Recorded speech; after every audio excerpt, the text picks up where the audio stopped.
big LGBT storylines and Harper's queerness in Season 3 of iCarly. According to actor Laci Mosley, a LGBT lead character would be added to the quirky, late-90s teen sitcom iCarly as part of a Paramount Plus revival, which was first announced in early 2021 to a rabid fanbase. Gen Z fans were happy to see diversity at the center of the iCarly comeback, but not younger fans. The people going insane were the millennial adults who watched the show during its initial run on Nickelodeon between 2007 and 2012. According to several messages I've received, viewers who liked the original iCarly didn't realize how important it was that the relaunch included a queer character, says Mosley, who plays Harper, a pansexual. People have stated that was like the cherry on top, that they already loved iCarly, and when we turned it a little homosexual, they exclaimed, yes. Harper receives adequate screen time even though the majority of the series centers on Shay and her iCarly web show, her relationship with her eccentric brother Spencer, and the will they won't they chemistry she has with neighbor Freddie Benson. Social media erupted in Season 1 as viewers watched Harper, a young fashion stylist, struggle to find her voice. After being hired to work with Double Dutch, a well-known pop artist, he kissed her. For those who grew up at the time of the original series, when there was almost any LGBT visibility on TV, seeing two queer, non-white characters kiss on a show geared for young adults seemed radical. It was a significant occasion, says Mosley. She received numerous jokes and kiss cam footage of Harper and Double Dutch in her social media alerts. The Texas-born actor understands why the scene elicited the response it did because she identifies as bisexual. Of course, representation is important. That expression, in my opinion, is overused and saturated, and it appears to have lost some of its impact. I prefer to watch television programs that reflect what's actually occurring in the world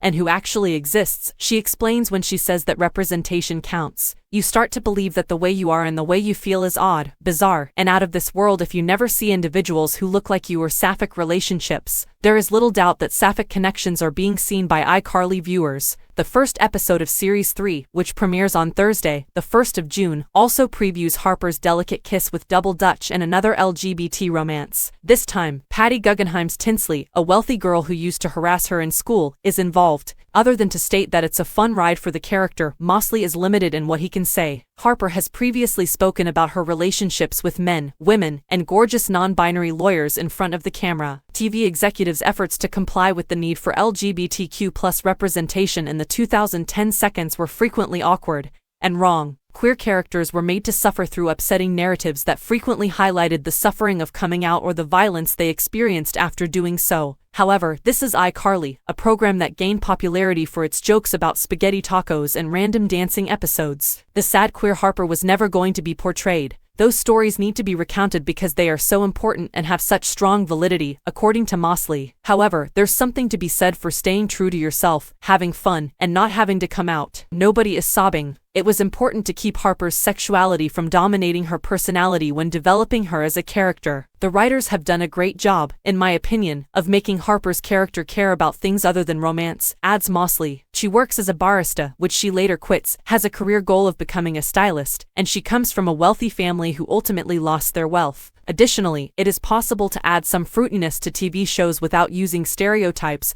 or phony connections. Fans of the revival were treated to a RuPaul's Drag Race Queen cameo-filled episode in Season 2, which featured Candy Muse, Monique Hart, Rose, and Scarlet Envy. Mosley, who has previously claimed that RuPaul inspired her acting style, is excited about Round 2, which will feature her favorite queens, Trixie Mattel, Bob the Drag Queen, and Anitra. Working with the girls was enjoyable. To be a guest host on RuPaul's Drag Race is one of my fantasies, she claims. Mosley is gaining popularity. She has won awards for her award-winning comic podcast Scam Goddess, and is now starring in the sitcoms Lopez vs. Lopez and a Black Lady sketch show. A term as a drag race judge would be simple. Mosley wants iCarly to continue to become more LGBT after the 3rd season. In Seattle, where the show is set, Carly and Harper might show up for a drag brunch or join a pride march. Carly can be placed in fascinating settings where she is surrounded by tens of thousands of people who are simply enjoying